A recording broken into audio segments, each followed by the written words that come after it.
Judge Newman presiding.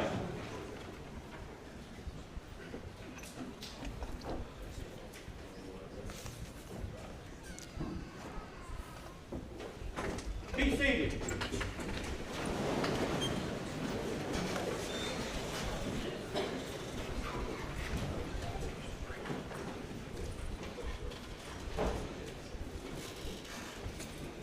Good morning. Parties ready to proceed? State's ready, Your Honor. Bench is ready, Your Honor. All right, from the state, Mr. Waters. Thank you, Your Honor. We're obviously here in the sentencing for the state versus Richard Alexander Murdaugh. Your Honor, I have prepared the sentencing sheets signed up. If I can hand those up to the clerk.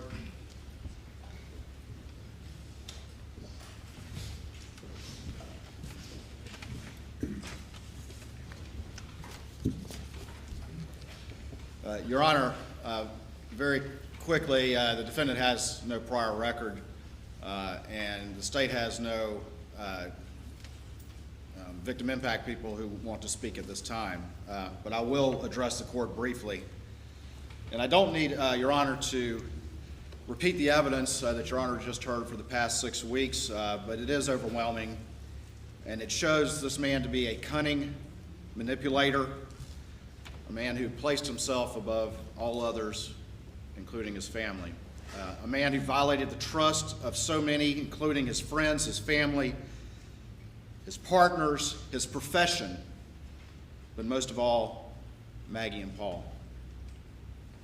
This is a very complicated situation, and I want to offer my condolences to the family that has suffered here. We have tried very hard to be respectful and sensitive regardless of what position any person took, because this family has suffered and they've had to suffer in the public eye, and I want to offer my condolences to this family. I want to offer it for Maggie and Paul and Mr. Randolph too, who I had the pleasure of working with on one occasion. But the reality remains is that despite all this attention, this case is about Maggie Murdaugh and Paul Murdaugh, and I'm so thankful that the jurors gave them a voice.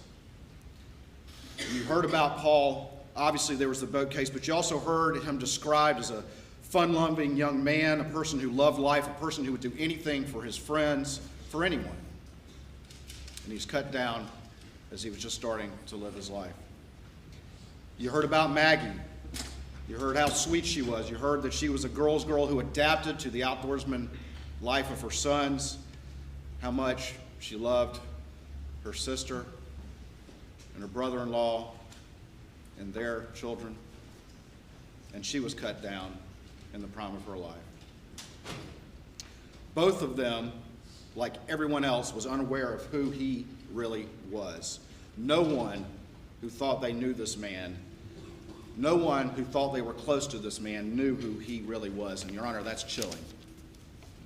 And I've looked in his eyes, and he liked to stare me down as he would walk by me during this trial. And I could see the real Alex Murdaugh when he looked at me.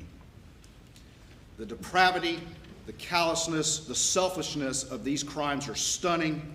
The lack of remorse and the effortless way in which he lies, including here sitting right over there in this witness stand.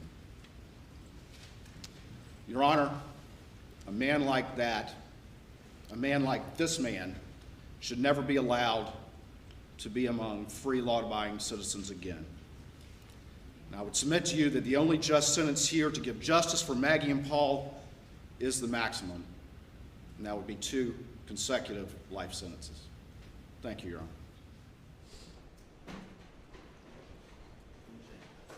Honor. You indicate that no victim would like to speak at this time. Would any victim like to speak at any time during these proceedings? Your Honor, one of the things we did, and we did early on, obviously, as I just said, it's a very complicated situation, but we made the decision early on. We've had our victim advocate here who's been doing a wonderful job, regardless of the viewpoints of any individual family member, to provide aid and service to them, and we made that decision.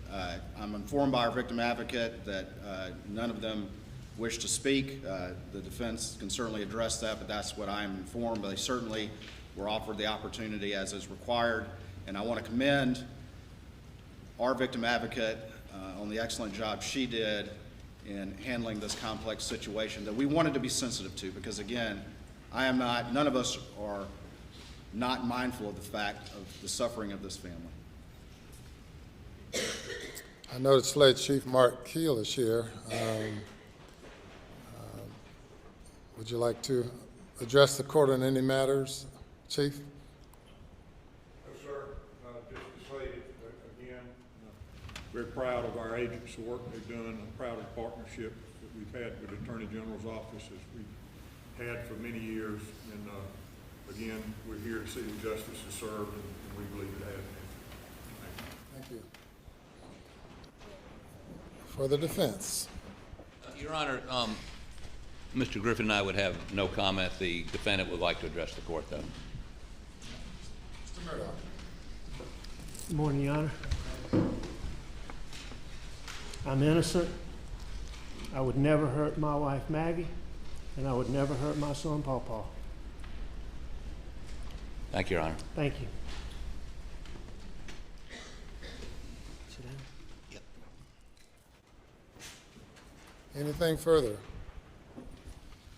I don't think further comment is necessary, Your Honor. Thank you. Mr. Murdaugh, if you'll come before the court for sentencing.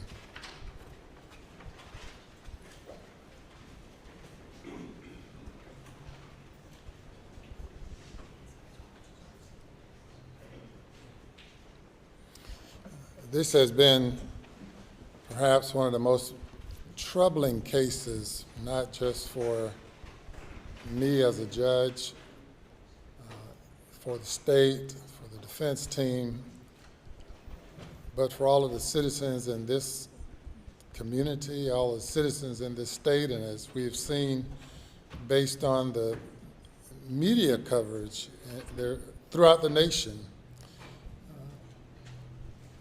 You have a wife who's been killed, murdered, a son savagely murdered,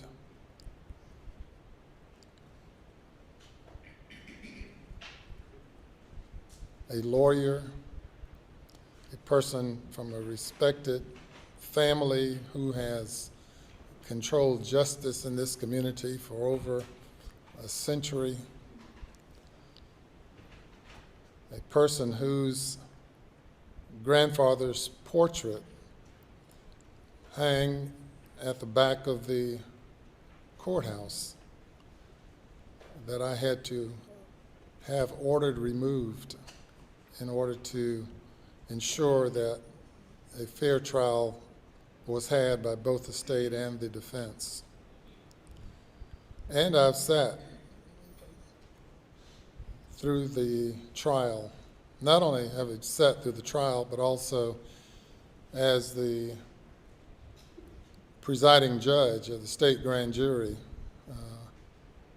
sat through and participated in the issuance of search warrants of various sorts, bond hearings, and have had to consider many things.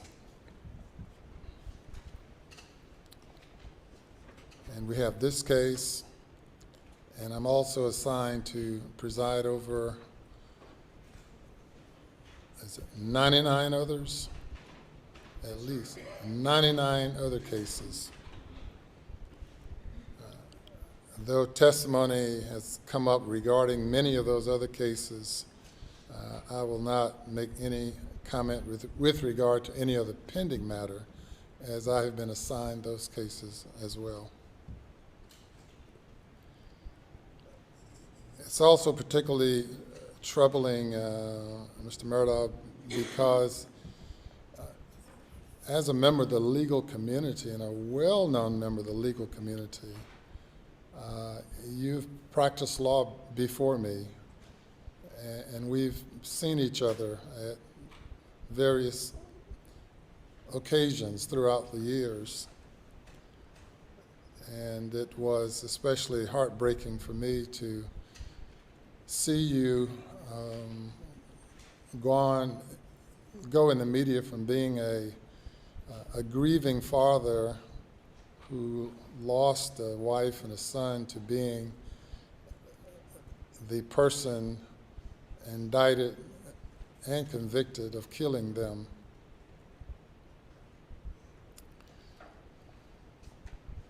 And you've engaged in such duplicitous conduct here in the courtroom, here on the witness stand, and as established by the testimony throughout the time leading from the time of the indictment and prior to the indictment throughout the trial to this moment in time. Certainly, you have no obligation to say anything other than saying not guilty. And obviously, as appeals are probably expected or absolutely expected, I would not expect a confession of any kind. In fact, as I've presided over murder cases over the past 22 years, I have yet to find a defendant who could go there, who could go back to that moment in time when they decided to pull the trigger or to otherwise murder someone. I have not been able to get anyone, any defendant, even those who have confessed to being guilty, to go back and explain to me what happened at that moment in time when they opted to pull the trigger, when they opted to commit the most heinous crimes known to man. In this case, qualifies under our death penalty statute based on the statutory aggravating circumstances of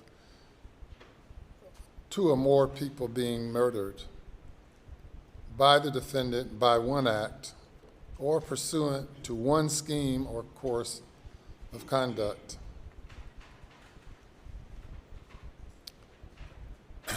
I don't question at all the decision of the state not to pursue the death penalty. But as I sit here in this courtroom and look around the many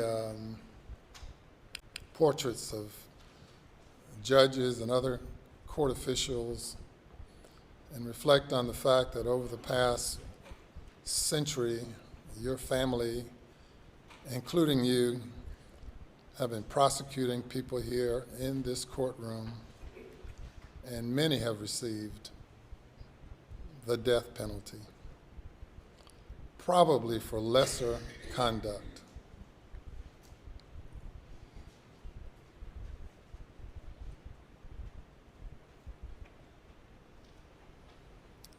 Remind me of the expression you gave on the witness stand. Was it tangled?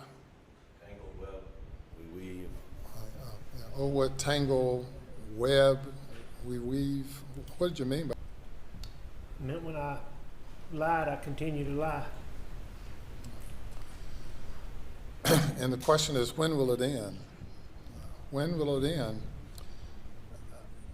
And it's ended already for the jury because they've concluded that you continued to lie and lied throughout your testimony. And perhaps with all the throng of people here, they, for the most part, all believe, or 80, 90%, 99% believe that you continue to lie now when your statement of denial to the court. Perhaps you believe that it does not matter, that there's nothing that can mitigate a sentence given the crimes that were committed. You know, a notice of alibi was filed in this case by counsel in November, and we conducted a hearing, pretrial hearing, in which you claimed to have been someplace else at the time the crime was committed. Then, after all of the witnesses placed you at the scene of the crime, at the last minute, or last minutes or days, you switched courses and admitted to being there. And then that necessitated more lies and continued to lie. And I say, where will it end? It's already ended for many who have heard you and concluded that it'll never end. But within your own soul, you have to deal with that. And I know you have to see Paul and Maggie during the night times when you're attempting to go to sleep. I'm sure they come and visit you. I'm sure. All day and every night. Yeah, I'm sure. And they will continue to do so. And reflect on the last time they looked you in the eyes, as you looked the jury in the eyes. I don't know person who's always been such a gregarious, friendly person can cause your life to be tangled in such a weave web, such a situation that yours have spun into, and it's so unfortunate because you had such a lovely family of such friendly people, including you, and to go from that to this.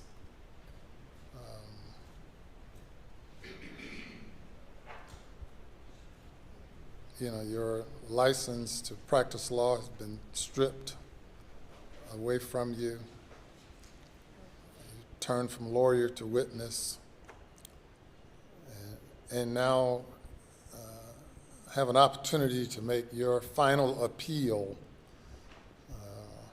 as an ex-lawyer. And it's almost, it's really surprising that you're waiving this right at this time. And if you opt to do so, it's on you. You're not compelled to say anything. But you have the opportunity to do so. Judge, I tell you again, I respect this court, but I'm innocent. I would never, under any circumstances, hurt my wife, Maggie, and I would never, under any circumstances, hurt my son, Paul. Well, and it might not have been you. It might have been the monster you become when you take 15, 20, 30, 40, 50, 60 opioid pills. Maybe you become another person. I've seen that before. The person standing before me was not the person who committed the crime, though it's the same individual.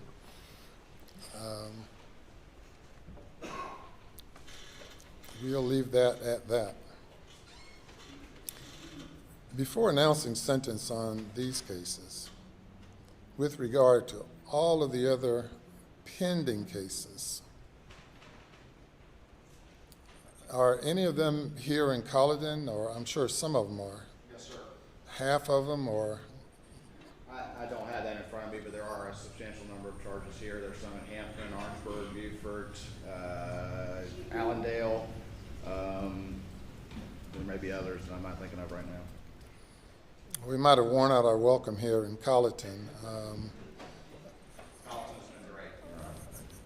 They have been, and I'll take this opportunity to thank Sheriff Hill and all of the court officials and really everyone I've met and dealt with while here in Colleton County. Just been great.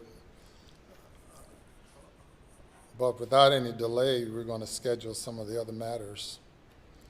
I know Mr. Harpootlian's scheduling is complicated, and you've sacrificed quite a bit to be able to be here defending Mr. Murdaugh, as well as the Attorney General's office, with all the other many things and obligations you have.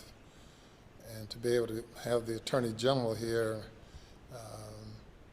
Alan Wilson, for the period of time that he's devoted to being here, along with everyone else, it's been quite a sacrifice.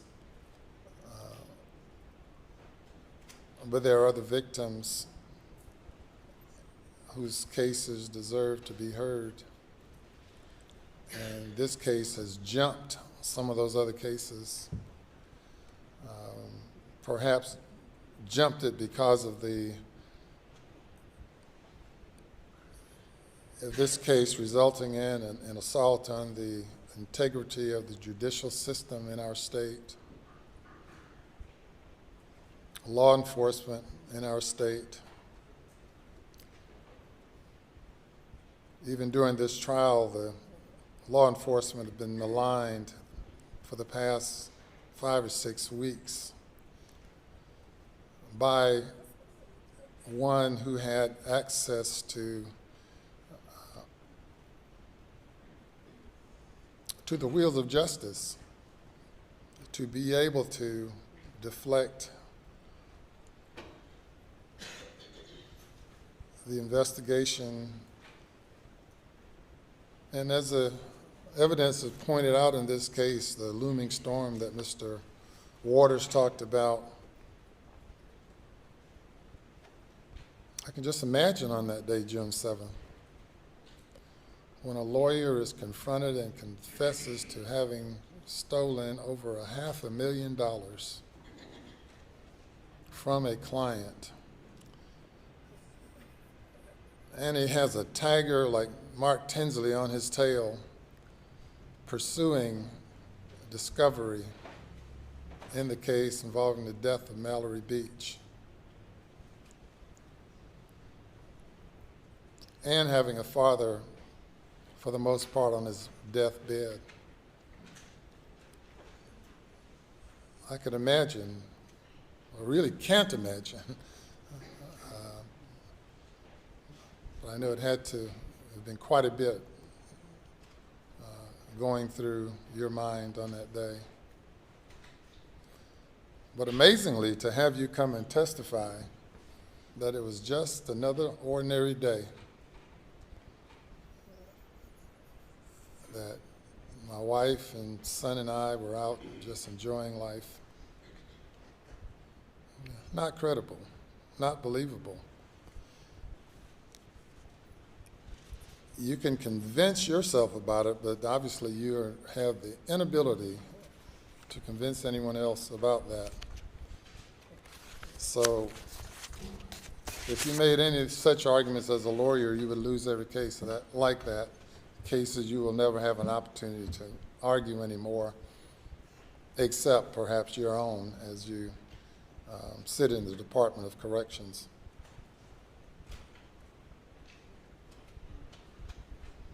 Anything further? No, sir.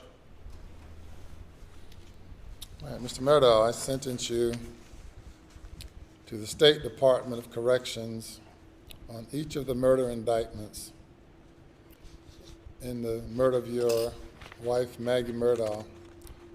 I sentence you for a term of the rest of your natural life for the murder of Paul Murdaugh, whom you probably loved so much. I sentence you to prison for murdering him for the rest of your natural life. Those sentences will run consecutive. under the statute involving possession of a weapon during a violent crime, there is no sentence where a life sentence is imposed on other indictments. That is the sentence of the court, and you are remanded to the State Department of Corrections. And officers may carry forth on the imposition.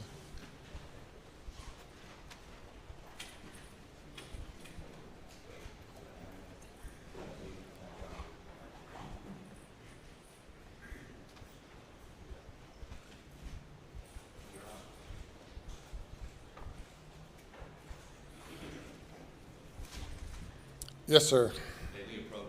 Yes, sir.